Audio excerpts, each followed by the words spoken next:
ছিল হুজুর নবী দিবসকে কেন্দ্র করে যে সমস্ত কীর্তিকলাপগুলো হয় এগুলো কি জায়েজ না নাজায়েজ? আমার বক্তব্যটা ভালো করে ধ্যান দিয়ে শুনবেন।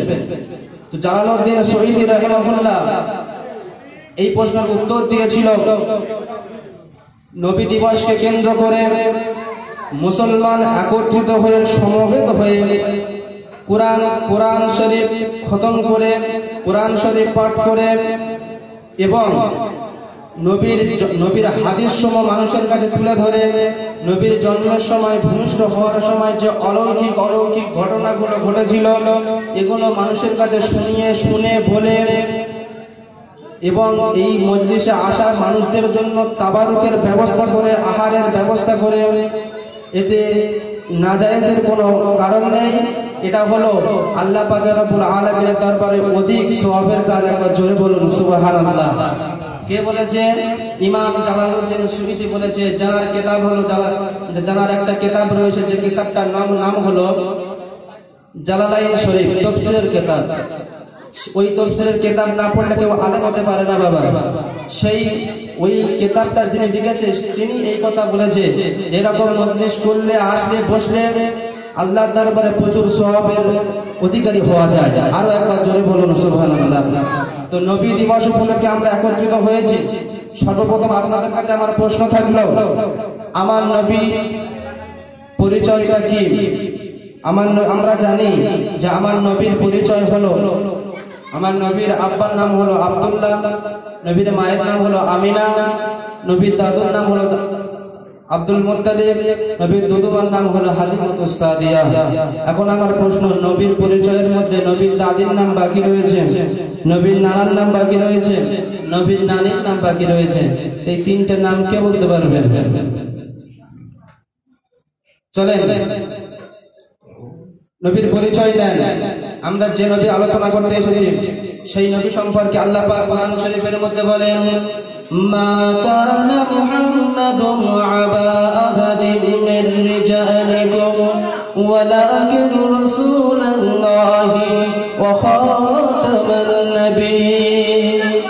মহান আল্লাহ পাক রব্বুল আলামিন কোরআন মাজিদের মধ্যে সূরা আহজাবের মধ্যে জানিয়ে দিলেন, মা কানা মুহাম্মাদুন আবা আহাদিন মির রিজালিকুম। ওরে দুনিয়ার মানুষ শুনে রেখে দে, জেনে রেখে দে, মুহাম্মদ কারোর বাপ নয়, মুহাম্মদ কারোর মা নয়, ওয়ালাকিন রাসূলুল্লাহ, মুহাম্মদ হলো আল্লাহ পাকের রাসূল, ওয়া খাতামান নবী, মুহাম্মদ হলো আখেরি জামানার শেষ নবী। তাহলে আমরা যে নবী আলোচনা শুনতে এসেছি এই নবী হলো আখিরি জামানার শেষ নবী। এখন আখিরি জামানা বলতে এই জামানা বোঝায়। তো আমাদের এই জামানার শেষ নবী হলো আমাদের নবী, এই নবীর আলোচনা শুনতে এসেছি। চলেন, কি সুন্দর আমার নবীর জন্মের সময় বা ভূমিষ্ঠ হওয়ার সময় নবী যখন মাতৃগর্ভে ছিল, আমি এক এক করে খুব অল্প টাইমের মধ্যে আপনাদের কাছে তুলে ধরবো। বড় শুনতে মধুর মতন লাগবে, কেননা নবীর জন্মের সময় যে অলৌকিক ঘটনাগুলো ঘটেছিল এগুলো বড় মধুর নয়। এবং নবী যখন নবুয়ত প্রাপ্ত হয়েছে তারপর থেকে নবীর উপর অনেক কষ্ট, অনেক মার সহ্য করতে হয়েছে। তার আগে নবীর ঘটনাগুলো শুনেন। আল্লাহ নবী যখন মা আমিনার গর্ভে, মা আমিনার পেটেতে যখন আছে, আমিনার বলতে লেগেছেন, ও যুবকেরা, ও আমার ভাইজানেরা, ও আমার মুরব্বি সোনার চাঁদ বাবাজিরা, আম্মা জান আমিনা রাদিয়াল্লাহু আনহা বলতে লেগেছেন, আমি যখন শিশু নবী মুহাম্মদকে যখন আমার পেটের মধ্যে আছে, ও ভাইজানেরা, আম্মা জান আমিনা হঠাৎ করে প্রসব বেদনা পেয়ে গেল। কি হবে, কোনো থাকতি নাই, কি হবে না হবে।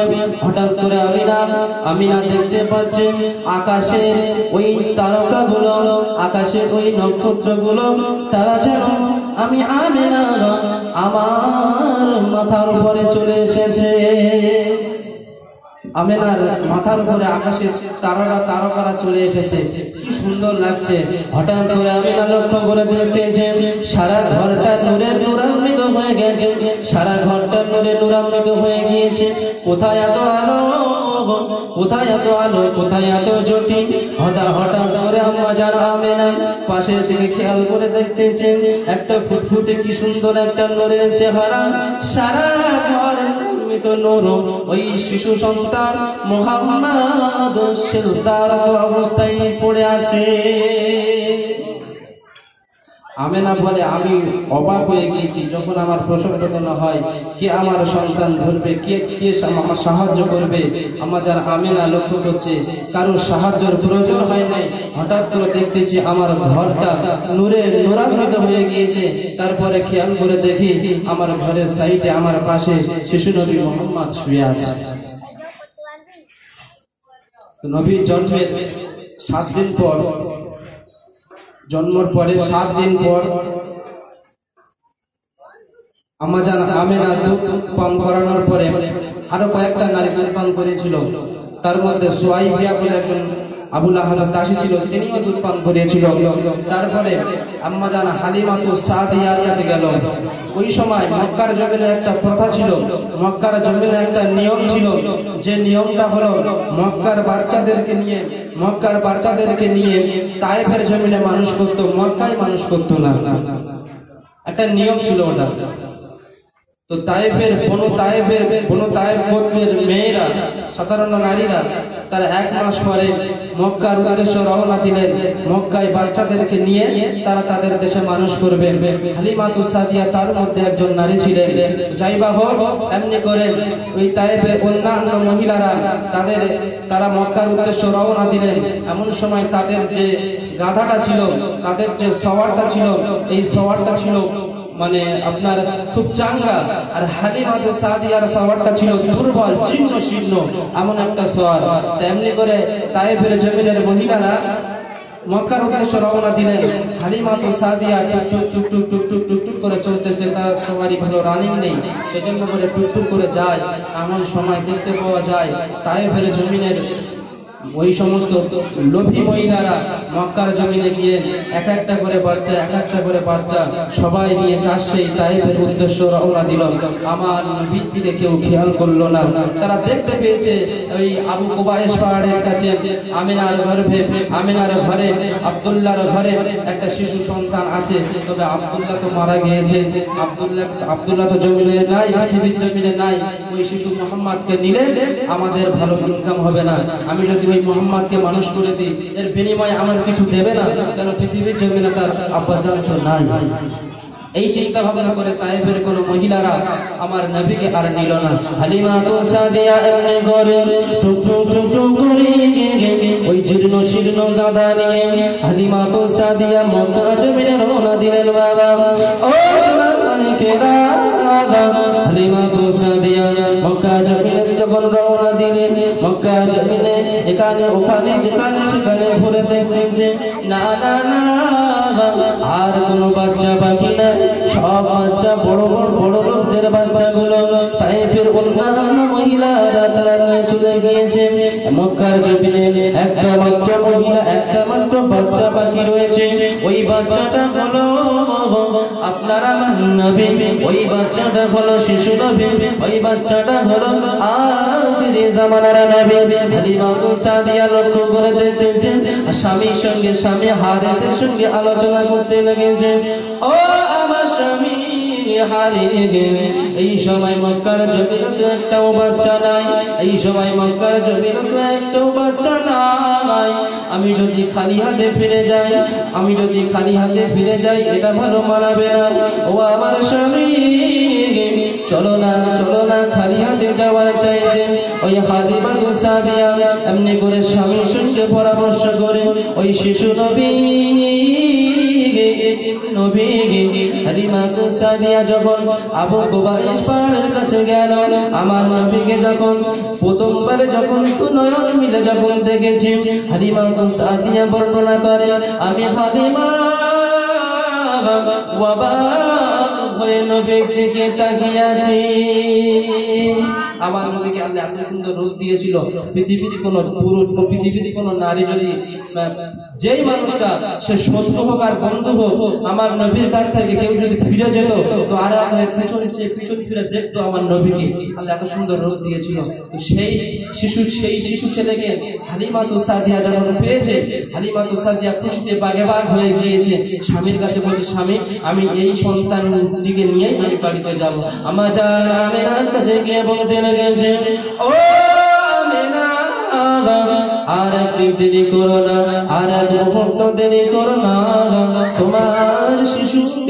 তোমার শিশু সন্তানকে আমি হালিমা আমার কাছে দিয়ে দাও বাবা। আমিনার সঙ্গে যুক্তি করে আর আমিনার সঙ্গে পরামর্শ করে হালিমা তো সাদিয়া টুক টুক টুক টুক করে আমার নবীকে যখন কোলে নিয়েছে, আমার নবীকে কোলে নেওয়ার সাথে সাথে হালিমা একটা কারেন্টের মতো শর্ট খেয়েছে। এক শর্টে হালিমা পরিবর্তন হয়ে গেছে। হালিমা বলে এর আগে আমার নবী পাওয়ার আগে আমার স্তনে কখনো দুধ হতো, কখনো হতো না, কখনো হতো না, খাপকিয়ালি হতো। আমার নবীকে যখন কাজ করেছে সঙ্গে সঙ্গে হালিমার স্তনে পুরো দুধে ভরপুর হয়ে গিয়েছে। জোরে বলুন সুবহানাল্লাহ। এটা আমার নবীর মুজিজা ছিল। শুধু তাই নয়, হালিমা তো সাদিয়া টুকটুক করে যখন আমার নবীকে সাথে করে নিয়ে এমনি করে সওয়ারি ওই দুর্বল জীর্ণ গাধাকে নিয়ে হালিমা তো সাদিয়া যখন আমার নবীকে নিয়ে ওই গাধার পিঠের উপরে চাপিয়ে দিলেন, গাধা ওই সময় এত দ্রুত গতিতে তো চলতে লেগেছে। ওই তায়েফের অন্যান্য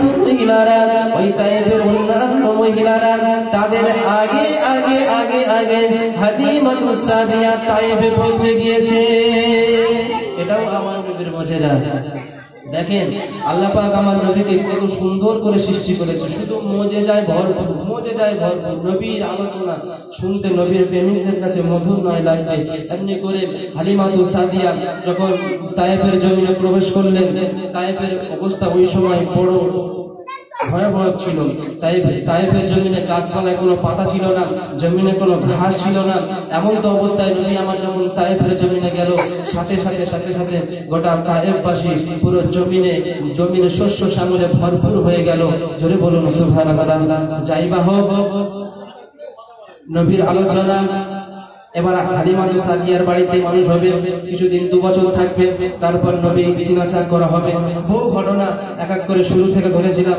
তারপরে নবী প্রথম সিনাচাক হবে, নবী সিনাচাক হবে, দ্বিতীয়বার সিনাচাক হবে। এমনি করে নবীর জীবনীতে পাওয়া যায়। যাই হোক আপনারা আমার জন্য দোয়া করবেন, আমিও আপনাদের জন্য দোয়া করব। বক্তব্য এখানে মুক্তাসার করলাম, শেষ করলাম। এখনই আজান হবে, আজানের পরে জামাত হবে। আমার টাইম দিয়েছিল